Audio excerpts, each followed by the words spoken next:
Violento schianto lungo via Montelungo a Feltre.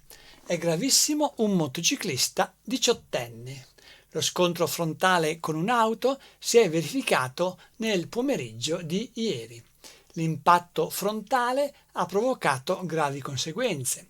Dopo essere stato stabilizzato sul posto, il giovane feltrino è stato trasportato con l'elicottero alla rianimazione di Treviso. Questa una delle notizie proposte oggi dal Corriere delle Alpi. Corriere delle Alpi che in apertura dà la notizia che il caso della costruzione della diga del Vanoy è sbarcato a Bruxelles al Parlamento europeo. L'eurodeputata verde Guarda ha denunciato alla Commissione il progetto della diga, sottolineando che è pericolosa. La battaglia di chi si oppone al progetto della diga sul torrente Vanoy, spiega il Corriere delle Alpi, arriva a Bruxelles grazie a una deputata dei Verdi, Cristina Guarda, che ha formalizzato un atto di denuncia alla Commissione europea per il rischio di violazione di molteplici direttive europee nel progetto intitolato Difesa idraulica ed esaurizzazione idrica tramite il nuovo serbatoio del Vanoy nel bacino del fiume Brenta. Ma andiamo all'interno del Corriere delle Alpi, nella parte che viene riservata alla provincia di Belluno e che comincia con una notizia relativa al nuovo ruolo delle farmacie che è stato presentato ieri in un punto stampa proposto dall'Ulss Dolomiti. La farmacia cresce e cambia veste, nuovi servizi digitali con fondi statali. Dal Ben, il commissario dell'Ulss 1 Dolomiti, vogliamo avvicinare il cittadino al sistema delle diagnosi e delle cure con l'aiuto dei presidi territoriali rappresentati dalle farmacie.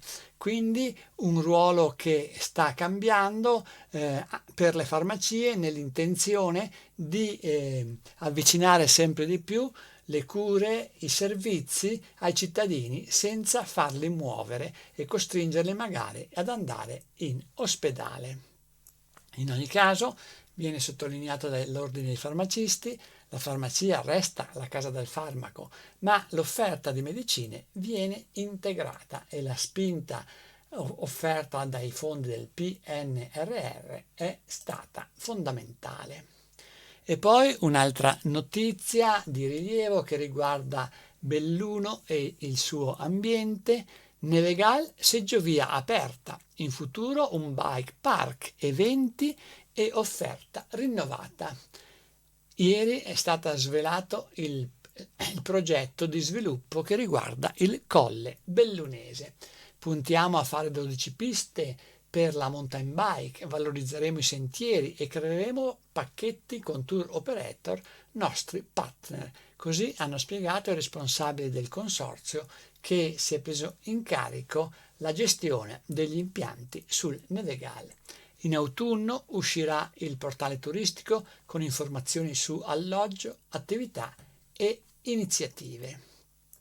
E per quanto riguarda il nuovo piazzale del Nevegal, i lavori di sistemazione sono in ritardo e il cantiere durerà per tutta l'estate.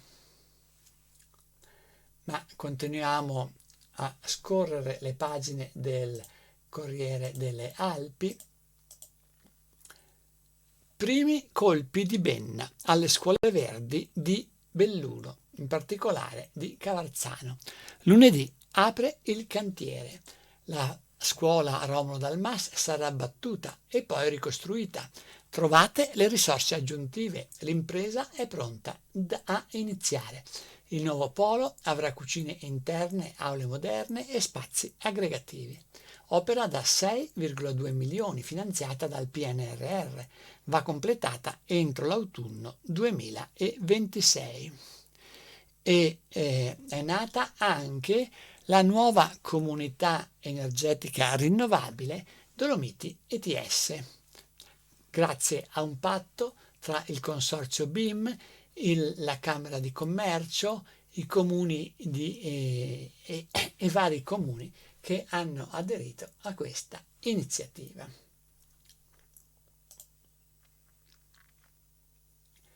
E poi dal comune di Belluno, in consiglio comunale, il gruppo Forza Italia, la Grua e Ferro aprono come riserva. Dialogo se ci sarà rispetto di ruoli, sottolineano il dialogo inteso naturalmente con la maggioranza. Commenta il Corriere delle Alpi, altro scossone dopo il ritorno del patto al posto di Noi con Oscar. Cantieri sulle strade. ANAS sospende i lavori per l'esodo di agosto per non mettere in difficoltà il traffico, ma non chiuderà il cantiere sul Fadalto per sistemare la strada di Alemagna che era stata invasa da una frana e che si prevede resterà bloccata fino verso Ferragosto, almeno questa è la stima, per poterla liberare.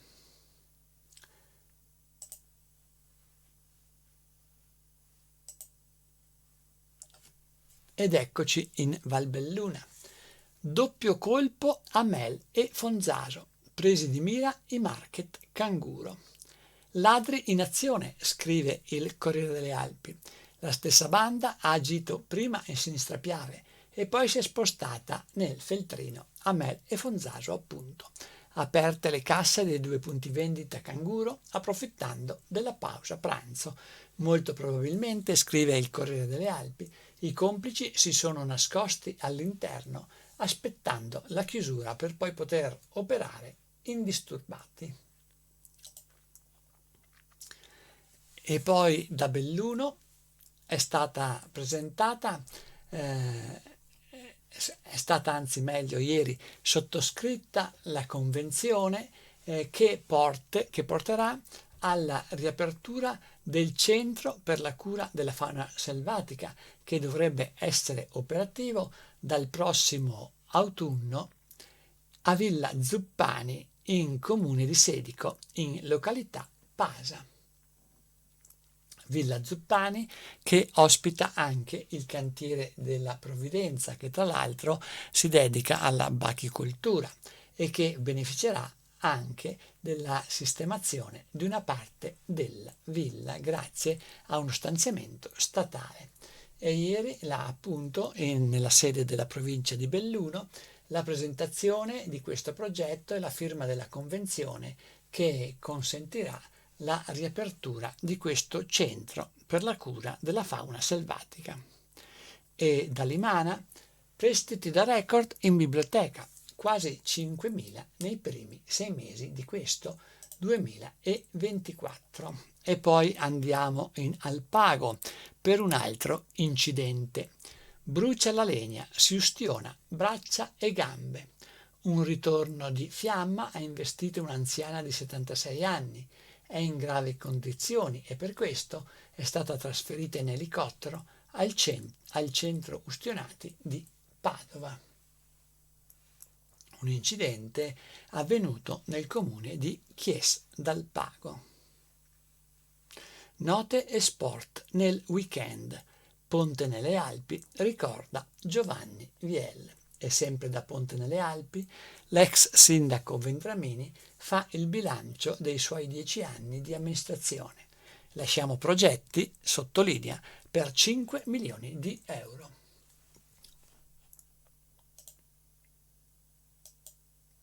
Ed eccoci a Cortina. Mercato, convocati gli ambulanti, ma la firma è del tecnico comunale. Non si sa se il 24 luglio ci sarà anche il sindaco Lorenzo. Lorenzi e i commercianti ribadiscono le loro posizioni con la contrarietà allo spostamento che c'è stato del mercato che a loro giudizio li penalizza gravemente. Deficit della Fondazione Milano Cortina in vista delle Olimpiadi del 2026. Zanella chiede alla Premier Meloni di relazionare e di commentare appunto questo deficit che è via via maturato. Luana Zanella è capogruppo di Alleanza Verdi e Sinistra alla Camera dei Deputati.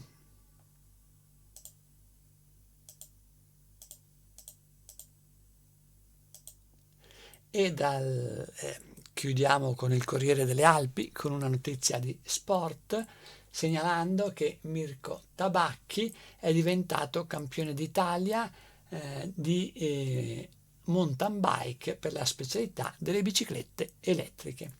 Finalmente una gara perfetta, ha commentato, premiato dal presidente della Federciclismo Italiana, Cordiano Dagnoni. Avevo un mezzo vincente e la condizione fisica era il massimo, ha fatto presente il neo campione italiano. Ma dal Corriere delle Alpi passiamo al Gazzettino di Belluno, che nella prima pagina, riservata alla provincia di Belluno, dà la notizia della riapertura della seggiovia e della rinascita del Nevegale. I nuovi proprietari pronti a investire subito 1,6 milioni per il rinnovo ski lift e altro. Hanno già assunto 8 persone. Inizia una nuova era e si punta anche sull'albergo diffuso che potrebbe richiamare migliaia di turisti già il prossimo anno. Questa notizia viene poi approfondita nelle pagine di 2 e 3 del Gazzettino di Belluno. Frane sull'Alemagna, pericolose da sempre. Dal borghetto di Caloniche di Sotto una panoramica sulla strada d'accesso al lago di Santa Croce, uno dei pochi residenti di questo paesino. Con la neve era più facile, e c'è un commento e anche un ricordo di quello che è la zona da cui si è mossa la frana, che sta bloccando la strada statale di Alemagna. Farmacie, nuovi avamposti sanitari. Al via una sperimentazione che offre ai cittadini la possibilità di svolgere screening dell'ipertensione o elettrocardiogramma in farmacia, un modo per ridurre con il tempo gli accessi al pronto soccorso e negli ambulatori della medicina generale dell'intera provincia. E nell'ambito della presentazione di questo progetto c'è anche stato l'invito a ridurre gli sprechi e quindi a consegnare i farmaci scaduti. Un articolo è dedicato anche alla Fondazione Comunità Energetica Rinnovabile Dolomiti, una comunità energetica di area vasta indirizzata a tutta la provincia di Belluno. Ieri dal notaio è stato firmato l'atto costitutivo. Fauna ferita. Un ospedale, la parola è scritta tra virgolette, a Villa Zuppani. Così è definito dal Gazzettino il centro di recupero della fauna selvatica. Firmato ieri a Palazzo Piloni a Belluno l'accordo tra provincia, Regione Veneto e Veneto Agricoltura per il recupero del centro. Garantiti 50.000 euro l'anno per 3 anni per il funzionamento della struttura, dove verranno portati gli animali selvatici malati o investiti sulle strade. Nell'occasione è stato fatto anche presente che grazie all'aiuto e al sostegno della Regione Veneto la provincia ha potuto utilizzare 500.000 euro per rinnovare il parco macchine della Polizia Provinciale. Villa Paiera. L'asilo sarà pronto entro il 2025. La Giunta ha varato il documento di indirizzo del progetto della struttura che sorgerà all'incrocio tra le vie La Villa e Camp. L'opera è finanziata con 720.000 euro dal PNRR. Nei piani la gara d'appalto sarà a novembre e l'inizio dei lavori il prossimo marzo. e poi anche sul gazzettino di Belluno in rilievo lo schianto frontale che ha ridotto in gravi condizioni un giovane feltrino. Scontro tra un Audi e una moto in via Montelungo vicino al macello. Il ferito è stato trasportato all'ospedale di Treviso. Lega Feltrina, schierati con il no alla diga del Vanoi. Il territorio ha dato abbastanza in termini di sfruttamento dei laghi, sottolinea una nota della Lega Feltrina. Torna le chiamavano streghe. Domani ad Aune, nel Sovramontino, incontri e yoga. Econet, la triplice alleanza verde. Cuprum, Elettrica e Offredi affrontano le sfide del mercato unendo le loro competenze nel campo degli impianti elettrici.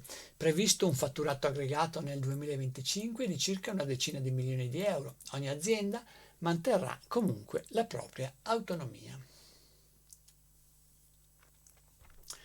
Vendramini, l'ex sindaco di Ponte nelle Alpi, con me conti in ordine e opere eseguite. Questa è la sintesi del gazzettino della relazione dell'ex sindaco riguardo ai suoi 10 anni di amministrazione.